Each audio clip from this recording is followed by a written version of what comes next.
Koko Martono dan saya diwisuda sebagai sarjana S1 IPB di bulan Maret tahun 1979. Nah, waktu itu kami hanya berempat yang diwisuda bersamaan dengan Imam Hidayat Pranoto dan Ibu Sukardina, istrinya Pak Juman Susila. Nah, generasi kami ini adalah generasi lama, termasuk juga Kuncoro, di mana jumlah mahasiswa per angkatan itu jauh lebih sedikit dibandingkan dengan jumlah dosen. Kemudian kami bersama-sama masuk sebagai dosen IPB. Saya kemudian melanjutkan S2 di IPB sebagai angkatan pertama, Koko Martono di tahun berikutnya, tahun 1981. Saya mengenal cara mengajar Koko Martono, sangat disukai oleh mahasiswa, dilengkapi dengan buku-buku yang ditulis sendiri. Nah, kami sering berdebat dengan Kuncoro. Saya tidak setuju dengan cara pendekatannya, di mana mahasiswa itu dilengkapi dengan sangat lengkap soal-soal jawab, dan mahasiswa suka sekali. Nah, pendekatan saya tidak seperti itu, dan kami sering sekali berdebat, dan terus saya pulang dari luar negeri juga masih sering berdebat. Nah, kalau kita melihat generasi milenial saat ini, di mana mahasiswa makin tidak menyukai matematika, pendekatan Pak Kuncoro ini barangkali yang lebih tepat. Dan ini barangkali untuk generasi-generasi sekarang perlu dipikirkan untuk barangkali memilih satu cara pengajaran, belajar dari generasi-generasi seperti Pak Kuncoro. Saya pulang dari tugas belajar tahun 2004. Kebetulan ruangan saya awalnya berdampingan dengan beliau. Saya sendiri tidak pernah ikut perkuliahan dengan beliau secara langsung, tapi saya dengar beliau adalah dosen yang sangat menghargai waktu, ya. Jadi kalau belajar, kalau mengajar beliau datang tepat waktu. Kemudian juga yang saya sangat luar biasa menurut saya, beliau adalah koreksi. Beliau mungkin tergolong dosen yang sangat cepat sekali untuk mengeluarkan nilai. Jadi sangat serius dalam melakukan koreksi ujian. Kemudian juga yang tidak pernah saya lupakan, beliau adalah seorang pengajar yang juga menorehkan seni, ya. Jadi kalau dilihat, kalau beliau mengajar itu, ya, saya pernah lihat itu papan tulis yang selesai dia mengajar itu cukup berwarna-warni. Karena seingat saya beliau kalau mengajar pasti membawa satu kotak kecil yang isinya adalah kapur berwarna. Nah, sehingga ketika menuliskan rumus ataupun geometri tertentu, beliau akan menggunakan warna tersebut, dan seperti itu akan membantu kepada mahasiswa untuk memahami. Kemudian saya beberapa kali ngobrol dengan beliau, ya. Beliau wawasan cukup luas, cuma kadang-kadang beliau cukup dominan dalam berbicara, sehingga kita bisa jadi pendengar gitu, ya. Tapi saya kira beliau pribadinya cukup enak untuk menjadi kolega yang kita ajak bicara, ya, diskusi apapun, ya, termasuk khususnya dalam hal tentang kalkulus. Kemudian beliau juga membuat satu gebrakan menurut saya, ya, bahwa pada saat itu saya ingat beliau adalah salah satu dosen yang mempelopori ujian itu ada pilihan ganda sama benar salah kira-kira. Dan sekian tahun kemudian ternyata kita pakai, kan, kira-kira begitu. Ada yang pilihan ganda, pas online dan lain sebagainya, benar salah untuk menguji konsep-konsep yang mungkin kecil yang harus langsung diingat. Nah, ketika saya ngobrol, ya, dengan beliau, kan cukup produktif membuat buku.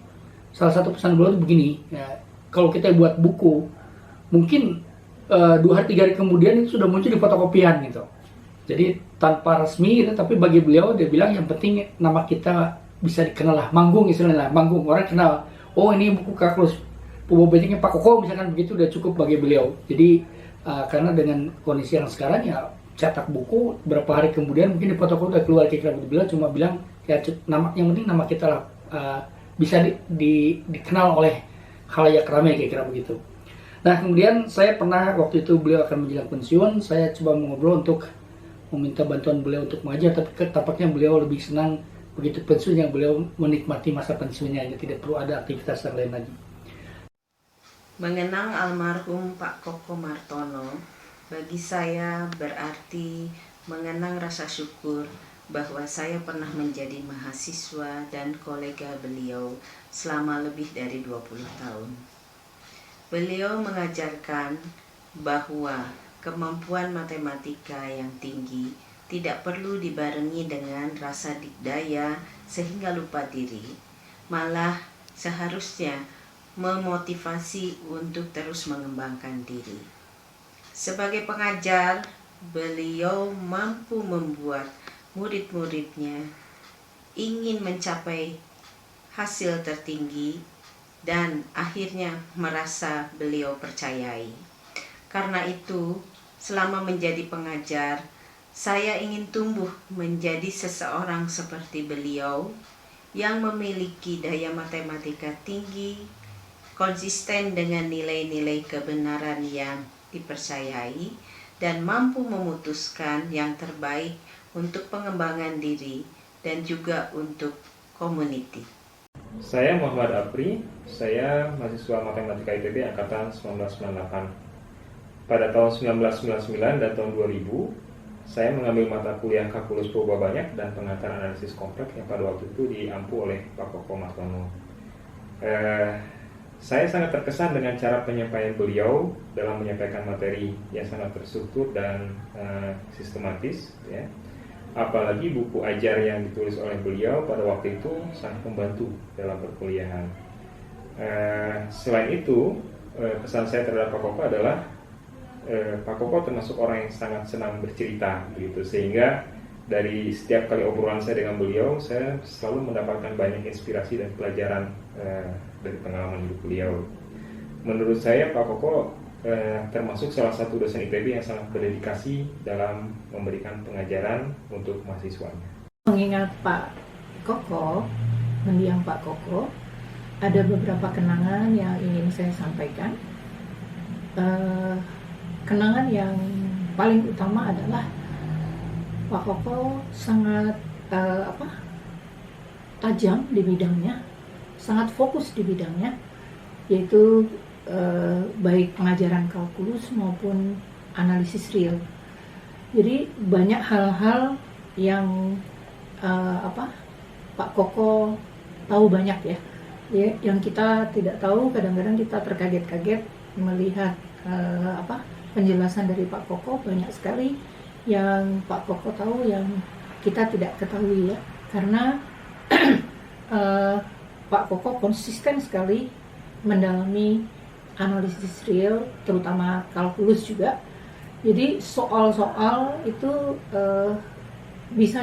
Pak Koko bisa membuat aneka ragam soal-soal yang unpredictable menurut kita. Memperkenalkan diri, nama Sam Yuto, angkatan 64. Namanya Pak Hidayat. Sama siapa Pak? Pak Hidayat.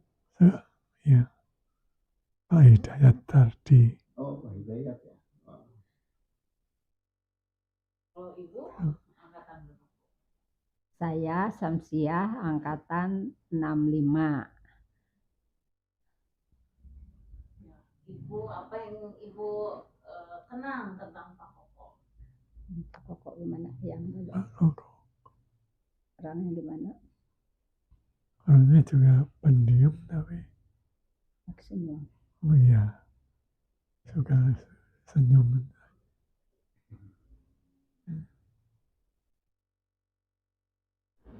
Ibu? Pak Koko orang yang baik.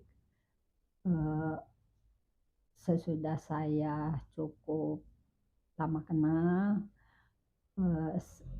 sering ya dapat dikatakan sering ngobrol lah gitu ya. Ramah Ibu ya? Iya. Gimana Bu? Kan Pak Koko banyak menulis diktat Iya. Ibu. Setelah Pak Koko banyak menulis diktat, saya baca, saya lebih dekat lagi sama Pak Koko karena sering menanyakan banyak-banyak masalah mengenai kalkulus. Baik, perkenalkan nama saya Dedi. Saya kerja di situ udah cukup lama, yaitu sekitar tahun 96, tahun 96, dan pastinya cukup mengenal sama Pak Koko almarhum. Beliau di mata saya secara pribadi itu orang yang baik dalam artian dalam dia memberikan suatu pekerjaan ya, salah satu contohnya yaitu kalau beliau minta ditolong memperbaiki komputer ya pada waktu itu di rumahnya, begitu selesai dia memberikan sesuatu yang tiba-tiba ya melebihi dari yang saya pikirkan dan itu pertama saya tolak. Kemudian Pak Koko bilang, oh ya gak boleh gitu, kata beliau. Kemudian beliau berkata di situ, saya menghargai kerjaan kamu dan kamu harus menerima ini gitu ya. Selanjutnya ya saya terima, dan itu merupakan suatu bagi saya pribadi sangat penting karena beliau sangat menghargai apa yang saya kerjakan.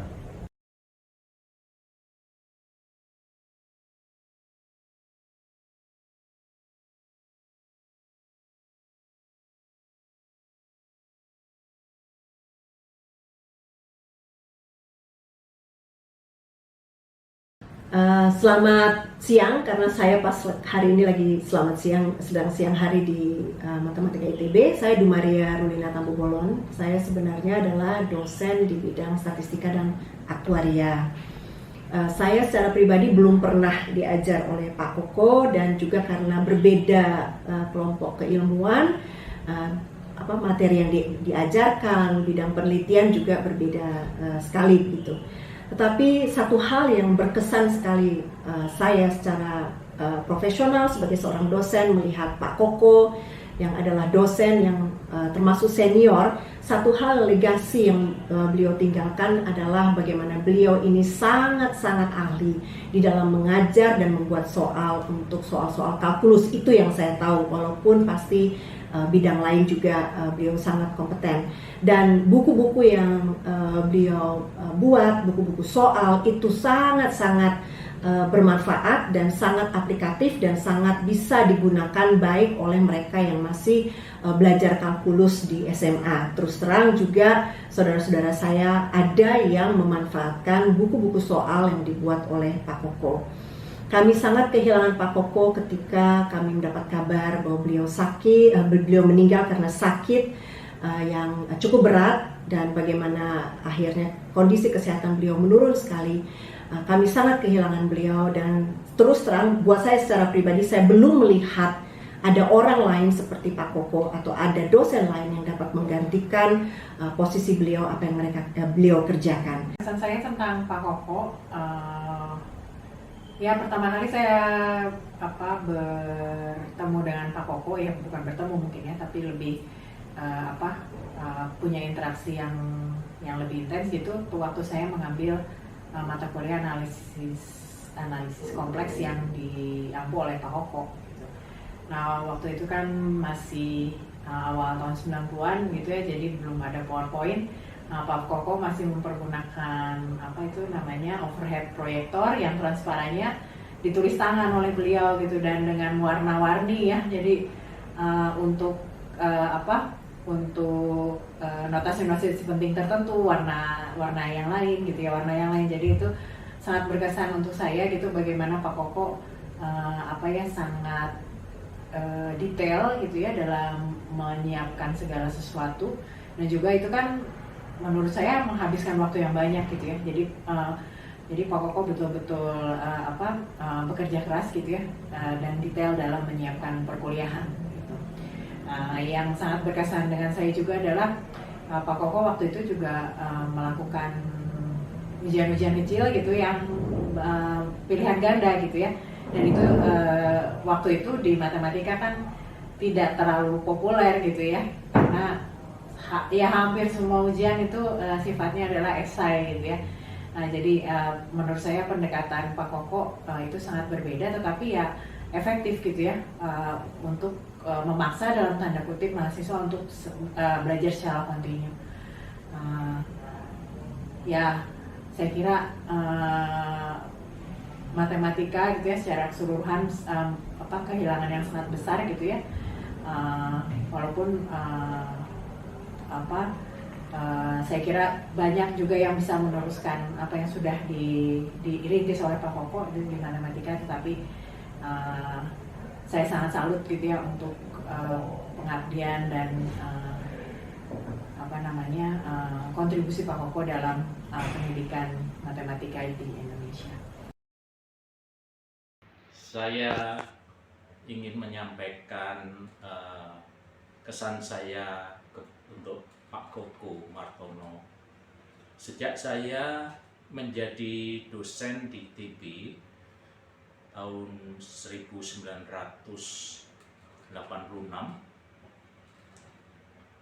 saya mengenal beliau, seorang yang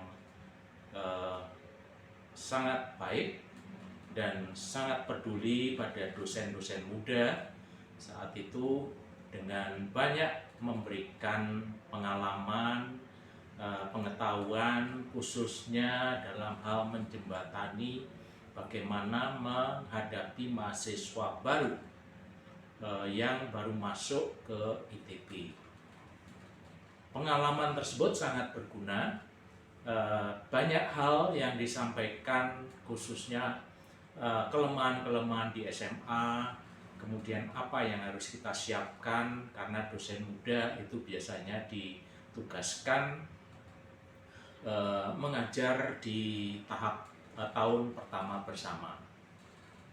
Selain itu, beliau juga punya banyak inisiatif terkait bagaimana menulis, bagaimana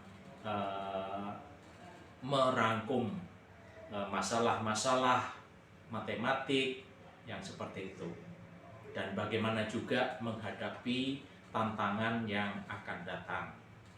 Jadi sangat bermanfaat, pengalaman yang sangat baik, khususnya pada saat waktu itu saya masih muda, belum punya pengalaman dan harus mulai meniti karir saya sebagai dosen.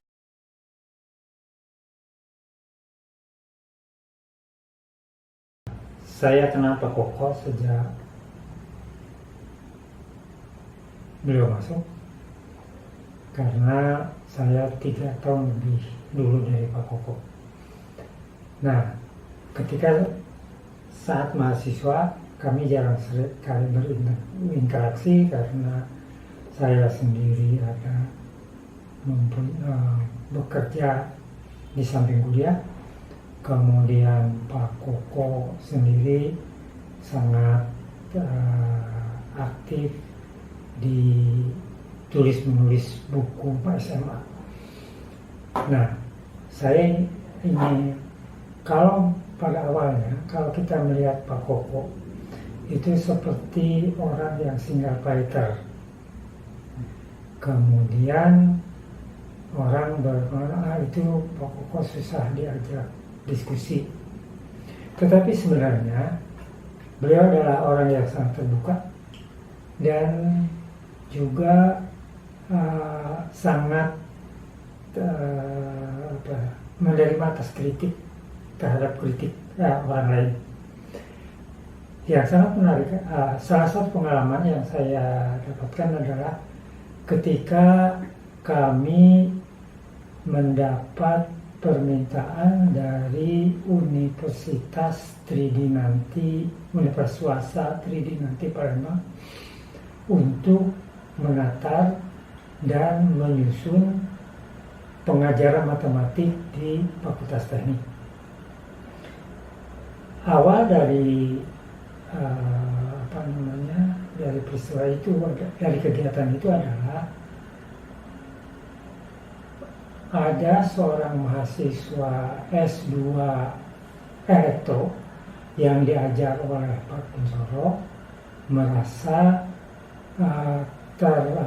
tersandung-sandung dalam mengikuti mata kuliah matematika teknik. Nah, Pak Kuncoro dalam mengajarkannya selalu mengatakan bahwa karena waktunya terbatas, mengatakan bahwa materi ini sudah diajarkan di S1. Nah, ini lanjutannya seperti ini. Gitu. Nah, terus kemudian pada akhir kuliah, mahasiswa tersebut datang, Pak, kami tidak pernah diajarkan yang seperti itu, bagaimana? Terus kemudian akhirnya beliau gini, Pak, katanya supaya supaya mahasiswa kami tidak mengalami seperti kami, bagaimana kalau Bapak membantu kami untuk menyusun kurikulum dan menatarnya pada dosen-dosen kami. Nah, oke, Pak Kuncoro menghubungi saya, kemudian kami diskusikan berempat pada satu, saya, Pak Kuncoro, Pak Hidayat, dan Pak Woko. Nah, tawaran itu kami terima, kemudian setelah itu kami mulai menyusun naskah untuk penyusunan kurikulum di Fakultas Teknik, Matematik Fakultas Teknik, dan sekaligus menyusun materi untuk penataran dosennya. Nah, pada awalnya untuk menghasilkan satu lembar naskah saja hampir seminggu, 4 hari itu tidak bisa keluar, tidak bisa sampai gitu. Terus saja saling berdebat. Kemudian saya pada saat itu weekend saya memikir, loh apa masalahnya gitu. Ternyata sebenarnya ketika 4 orang itu mempunyai pandangan yang sama, cuma cara menyampaikannya yang berbeda. Nah, akhirnya pada saat itu kita akhirnya diputuskan pada pekan berikutnya bahwa setelah itu pekan berikutnya diputuskan bahwa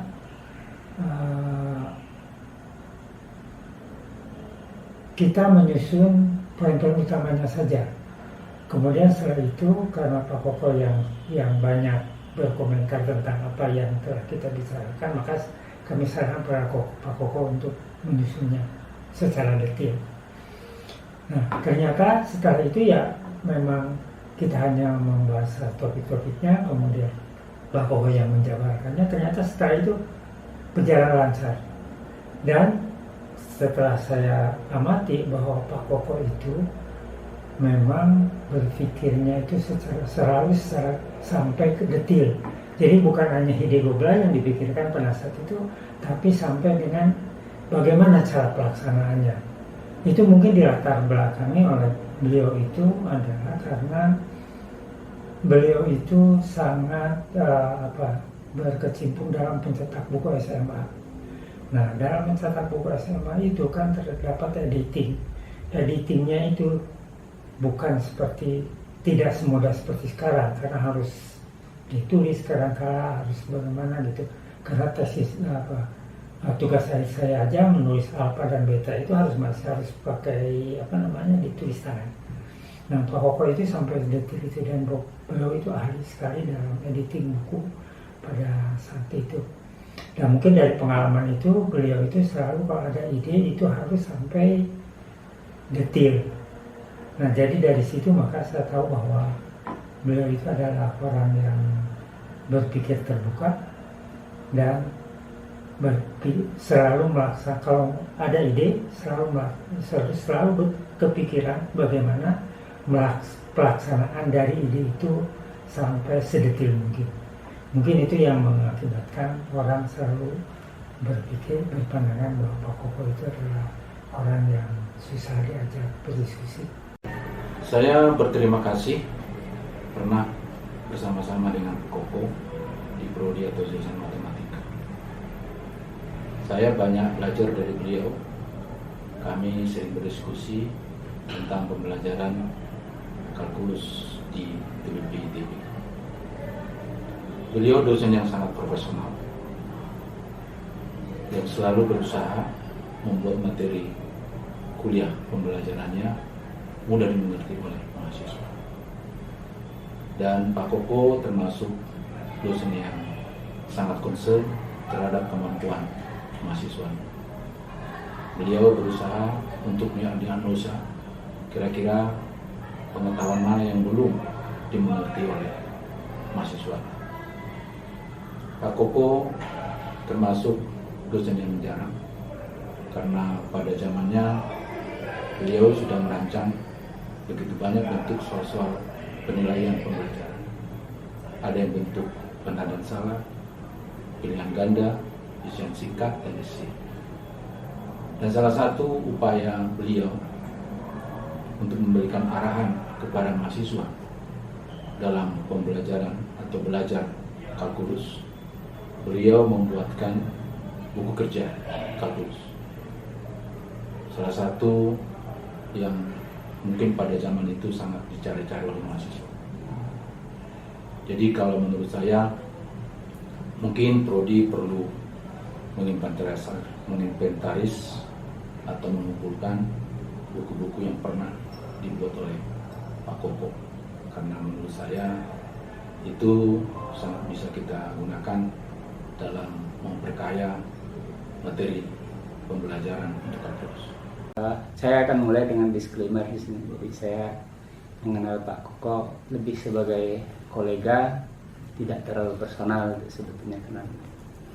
Tapi hal yang saya kira perlu kita contoh dari Pak Koko adalah komitmen beliau yang tinggi dalam mengajar mahasiswa di sini. Kalau kita ingin mencari seseorang yang memiliki sense of responsibility dalam mengajar, Pak Koko adalah salah satu contoh yang paling baik barangkali gitu ya. Jadi beliau itu ya pada waktu beliau mengajarkan yang namanya accountability itu belum terlalu ditekankan. Tapi dari apa yang beliau kerjakan kita bisa melihat bahwa beliau sangat merasa responsibel gitu untuk pembelajaran. Kemudian satu lagi juga beliau juga berminat dalam menyebarluaskan matematika kepada masyarakat yang lebih luas. Jadi dulu sebetulnya kami di matematika itu pernah membuat buletin.